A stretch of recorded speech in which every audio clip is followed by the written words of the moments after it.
గుంటూరు జిల్లా ప్రతిపాడు నియోజకవర్గంలో స్వర్ణాంధ్ర 2047 లక్ష్యాల సాధన దిశగా సమీక్షా సమావేశం నిర్వహించారు. ఈ సమావేశంలో ఎమ్మెల్యే బూర్ల రామాంజనేయులు, ఎంపీడీఓలు, అధికారులు పాల్గొని పలు అభివృద్ధి అంశాలపై చర్చించారు.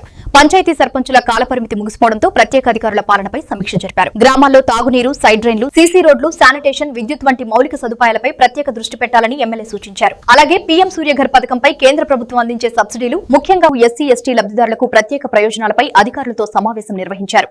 ఈ పథకం ద్వారా ఉత్పత్తయ్యే విద్యుత్తును డిస్కంలు కొనుగోలు చేస్తాయని అధికారులు హామీ ఇచ్చారు. మొన్నటి వరకు ప్రజాప్రతినిధులు పాలన ఉండేది. ఇప్పుడు వారి పదవీ కాలం ముగియడంతో ప్రభుత్వం స్పెషల్ ఆఫీసర్లని నియమించింది.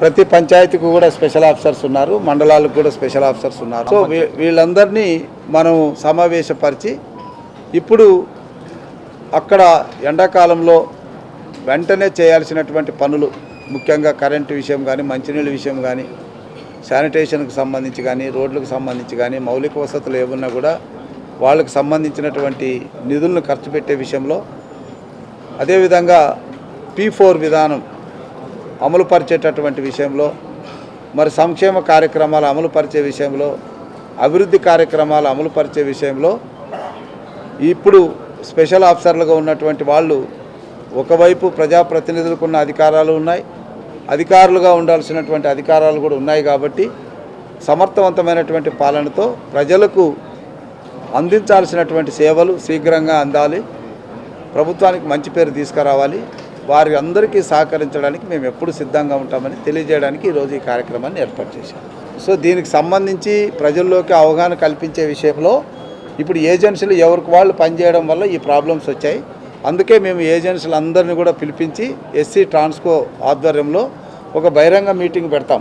ఎందుకంటే ప్రజల నుంచి వచ్చినటువంటి ప్రతినిధులందరినీ కూడా పిలిపించి ఈ స్కీమ్ యొక్క ఇంపార్టెన్స్ని తెలియజేయడం అనేటువంటి జరుగుతుంది. తర్వాత ప్రభుత్వం దీని మీద ఎంత ఖర్చు పెడుతుంది, దీనివల్ల ఎంత ప్రయోజనం ఉంటుంది, ప్రతి ఇంటికి ఎలా ప్రయోజనం ఉంటుందన్న వివరాలు కూడా చెప్పాల్సి ఉంటుంది. ఎందుకంటే ఇప్పుడు ఎస్సీలు, ఎస్టీలకు అయితే ఒక ఎస్ఎఫ్టీకి ₹1 రెంట్ ఇవ్వడం అనేది జరుగుతుంది. వాళ్ళు రూప్ టాప్ మీద పెట్టేది అంటే దాదాపు మినిమం ₹250 ప్రతి నెల వాళ్ళకి కరెంటు ఫ్రీగా రావడంతో పాటు ₹250 వాళ్ళకి సేవింగ్ వస్తుంది.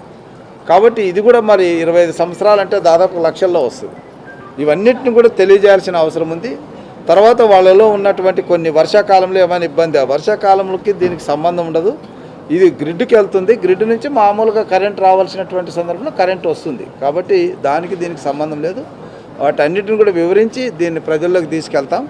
అట్లాగే ఇది ఇండివిజువల్గా ఉండేటటువంటి బెనిఫిట్ స్కీమ్ కాబట్టి ఒకవేళ ఏదైనా పంచాయతీలకు కానీ, గ్రామాల్లో ఉండేటటువంటి ఆఫీసులకు సంబంధించి ఓపెన్ ప్లేసుల్లో పెట్టి దానికి ఏమైనా ఇవ్వడానికి అవకాశాలను కూడా పరిశీలన చేస్తాం.